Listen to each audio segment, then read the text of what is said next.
Olá, sou Paulo Vinícius, professor de Sociologia. Estamos começando mais uma aula voltada para o terceiro ano do ensino médio. A aula de hoje tem como tema conservadorismo político e para essa aula, que será diferente, será especial, temos como convidado o Glaucon Durães, que é cientista social. Oi, Glaucon, obrigado por ter aceitado o nosso convite. Eu que agradeço pela oportunidade. O meu nome é Glaucon, sou doutorando em Ciências Sociais pela PUC Minas, professor de Sociologia e tenho me interessado nos últimos anos no estudo sobre o tema do conservadorismo aqui no Brasil. Por ser um tema complexo, então é necessário a gente ouvir quem já vem tratando dessa temática para entender as nuances, o que esse conceito significa. Então, dando continuidade ao nosso planejamento, na primeira aula falamos sobre controle social e nessa segunda aula sobre conservadorismo político. Então, como habilidade, nós vamos identificar diversas formas de violência, física, simbólica, psicológica, suas principais vítimas, suas causas sociais, psicológicas e afetivas, seus significados e usos políticos, sociais e culturais, discutindo e avaliando mecanismos para combatê-las com base em argumentos éticos. Vocês têm percebido que essa é uma habilidade que ela está sempre sendo explorada, porque aqui, como nós temos várias possibilidades de aportar essa habilidade, aí vem um tema relevante, atual, que é o do conservadorismo, principalmente o seu impacto no contexto político. Então, os objetivos dessa aula é compreender o uso do termo conservadorismo e como afeta as relações de poder no âmbito político. Porque no nosso planejamento de terceiro ano, voltado para esse bimestre, trabalhamos muito a relação de poder, de violência, criminalidade, e esse conceito, como ele está ligado às relações de poder, ele também causa impactos que precisam ser analisados. Então, contextualizando, o tema ele veio à tona principalmente nas eleições de 2018, que foram as eleições que nós conhecemos como eleições presidenciais, tem as eleições para o governo do estado, para o legislativo no âmbito das esferas estaduais e federais e senadores. E aqui esse conceito do conservador referente a um setor da sociedade, a um espectro político, ele esteve bastante presente. Mas, Glaucon, conservadorismo não está ligado apenas às eleições de 2018, não é isso? Como é que é? Exatamente.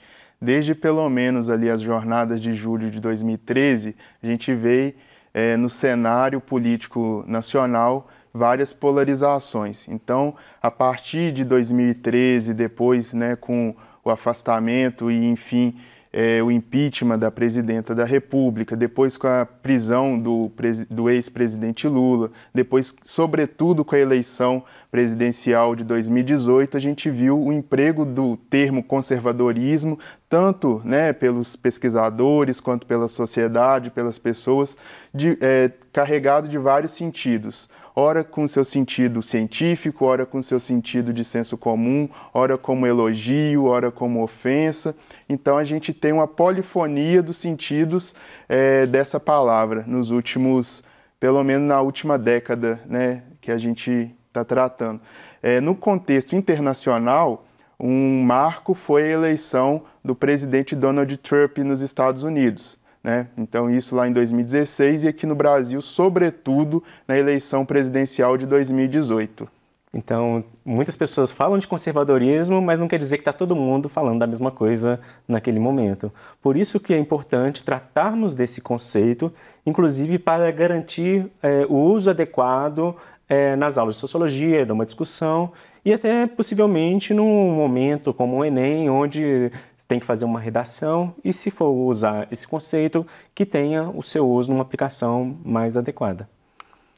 Então, historicamente, nós também temos que contextualizar.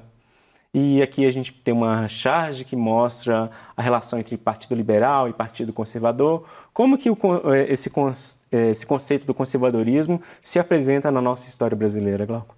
Então, desde o período regencial brasileiro, a gente tem a presença, se não do conservadorismo enquanto a ideologia política, pelo menos do substrato ideológico dele. Então, ali no período regencial começa a formação dos dois partidos que perpassam toda a história imperial do Brasil, né? O Partido Liberal, que defendia uma política mais descentralizada, uma política mais regional e as liberdades, né, regionais, e o Partido Conservador, que defendia mais uma política centralizada no império, né, de um império constitucional, né, do poder central sobre os poderes locais. E ao longo de todo o império, né, ao longo do governo do Dom Pedro II, esses dois partidos eles se alternam no poder. Os liberais enquanto Luzias e os conservadores com a alcunha, né, de Saquaremas. Então, se não a ideologia conservadora, pelo menos o substrato ideológico a gente vê, perpassa na história do Império. Mas não só do Império, também no Brasil República,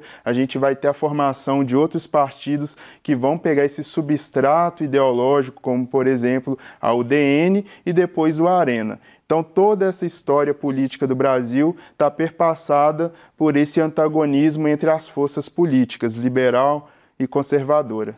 Inclusive, podemos citar o movimento integralista, né, que também tinha uma base conservadora. Isso, a partir de 1932, né, que o movimento integralista aqui no Brasil, ele vai assumindo alguns aspectos, né, desse conservadorismo, que, enfim, era um fenômeno comum no mundo inteiro. A gente está falando de um período do crescimento do conservadorismo no mundo.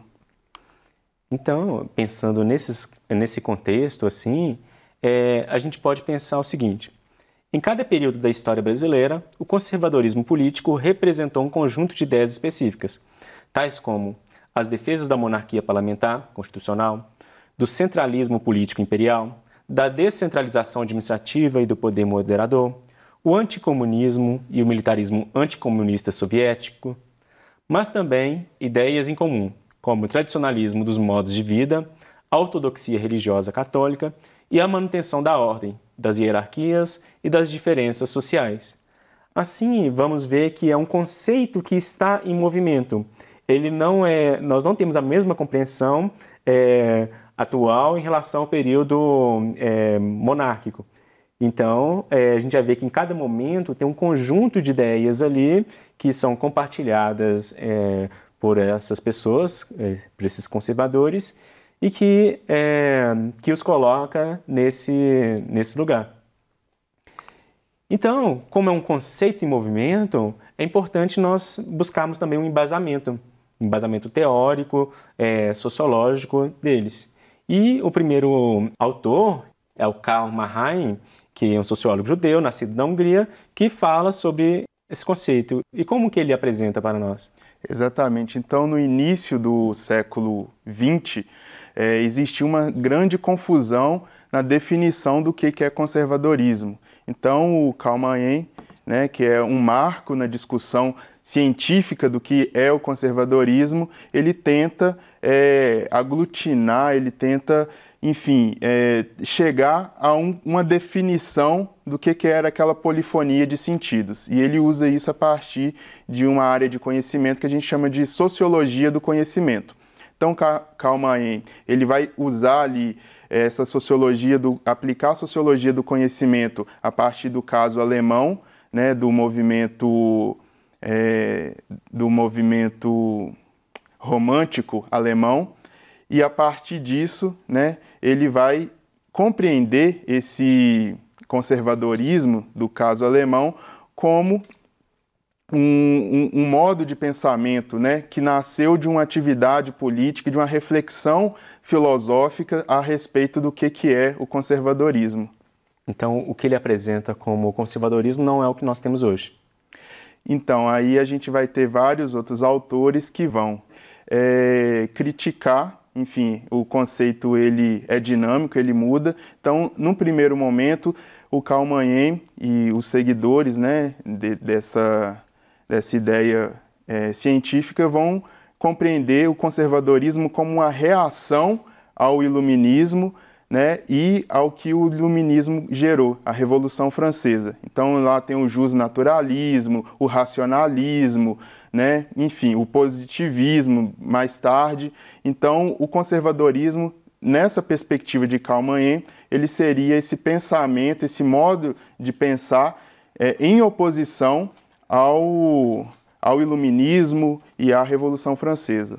Então, pensando nessa forma de contrapor esses dois movimentos, Revolução Francesa e Iluminismo, nós também temos um outro autor, né, que é o Robert Nisbet, que é um sociólogo estadunidense que também tem essa perspectiva, né? Isso. Já o Robert Nisbet, né, ele está inserido num contexto de crescimento da ideologia conservadora nos Estados Unidos. Então ele está discutindo filosoficamente, cientificamente, o conservadorismo a partir de dentro. E aí ele trata o conservadorismo como uma das 3 grandes ideologias do mundo. Então, quais são as 3? O liberalismo, o socialismo e o conservadorismo. Para o Nisbet, tanto o liberalismo quanto o socialismo, eles colocam relações diretas entre Estado e sociedade. Já o conservadorismo, ele opera a partir das instituições intermediárias. Então, a grande preocupação conservadora é a manutenção e o fortalecimento das instituições intermediárias, quais sejam a família, a religião, né, que vão intermediar a relação entre Estado e sociedade, Estado e indivíduo. Então a gente pode pensar que se o discurso conservador ele exalta muito a presença da família, da religião ligada a determinados valores, é por causa dessa forma que o Nisbet apresenta então.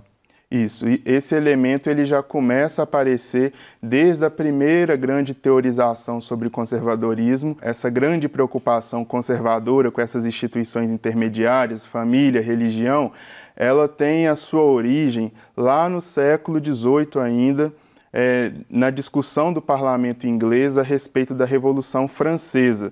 Então a gente tem ali o parlamentar Edmund Burke, que vai produzir uma grande reflexão a respeito da importância da manutenção dessas instituições, né, família, religião e da propriedade privada, que, na perspectiva dele, a Revolução Francesa estaria tentando abolir, exterminar, acabar e arrasar.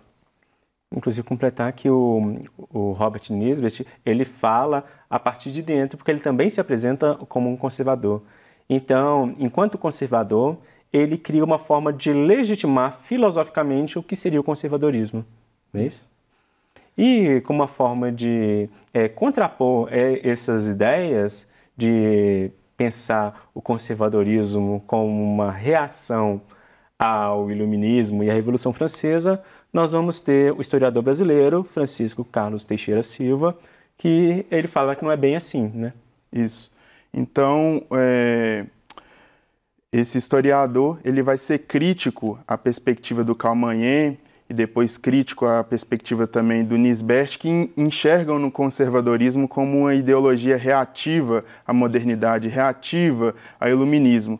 E ele começa a situar o conservadorismo como uma ideologia que nasceu na própria modernidade e que ela não está restrita à questão simplesmente da Revolução Francesa, a volta do antigo regime, né, a volta de uma Idade Média, como esses autores colocam, né, e aí vai nascer uma pleiade de situações que o conservadorismo vai se contrapor, né, a partir lá da década de 1930, 1940 nos Estados Unidos e aqui no Brasil também. E aí entra novos atores, né? Por exemplo, o comunismo. Então cria-se um movimento anticomunista. Posteriormente, a questão do feminismo. Então se cria um movimento antifeminista que lá no século XVIII, lá no século XIX, no início do século XIX, não eram temas tratados pelo conservadorismo. Inclusive, a partir dessa discussão em reação a esses movimentos, vão se criar categorias de combate, no caso os conservadores vão criar, que não necessariamente são conceitos científicos, conceitos acadêmicos, mas como um conceito político para legitimar as suas próprias discussões. Então a gente pode pensar aí, por exemplo, quando eles criam o conceito de ideologia de gênero como uma forma de ir contra as discussões sobre gênero, porque fala que isso acaba com a instituição familiar. para combater o socialismo e o marxismo, vão criar o conceito político de marxismo cultural, né? Exatamente. E um detalhe que, quando falamos de homossexualidade, eles não aceitam esse termo e usam homossexualismo. Então, o discurso conservador ele se apropria de um vocabulário que passa a fazer parte dos seus discursos. E por último, nós temos o Samuel Phillips Huntington, que ele foi um cientista político estadunidense, que é a principal referência, né, atualmente sobre o assunto, não é isso? Isso. Então, a partir da década de 50, o Huntington começa a teorizar a respeito desse movimento conservador que estava crescendo nos Estados Unidos. E aí ele se pergunta, né, o conservadorismo de hoje aqui nos Estados Unidos, na década de 50, ele é o mesmo, né, dos anos anteriores, então ele começa a desenvolver teorias a respeito do conservadorismo. O conservadorismo a partir da teoria aristocrática, em que situa o conservadorismo no momento ali da Revolução Francesa. Então, seria um fenômeno restrito àquele momento. O conservadorismo de uma forma mais expandida, como grandes valores universais, mas que aí afrouxa, né, a noção de conservadorismo e ele pode ser aplicado a qualquer contexto, e a ideia de um conservadorismo situacional, ou seja, a gente tem ali situações em que aquele fenômeno ocorre e nessa teoria, né, do Huntington, como que isso seria? A partir de momentos em que instituições fundamentais são colocadas à prova.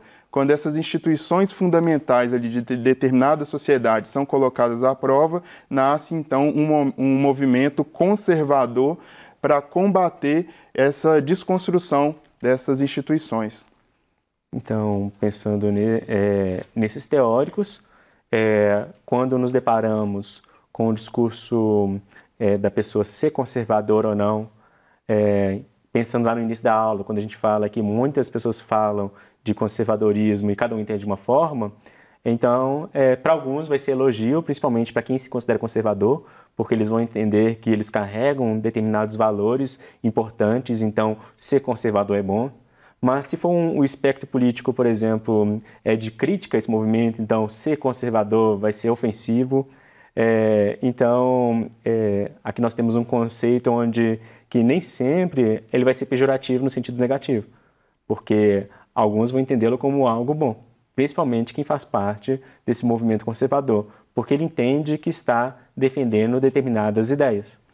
E com isso a gente pode pensar: as práticas conservadoras são benéficas para todos os grupos sociais existentes? Então, o discurso conservador, será que ele leva em consideração todas as realidades, todos os estratos sociais, todos os grupos de pessoas? A defesa de pautas conservadoras garante uma sociedade democrática ou uma aparência de diversidade social? Então, nós temos que pensar que aquelas pessoas que se apresentam conservadoras e o discurso que elas defendem, de que forma isso impacta? Porque tudo que a gente faz tem impactos na sociedade. E essas pautas, de que forma elas afetam a vida? De acordo com os conservadores, existem grupos que são considerados perigosos, que deveriam ser excluídos?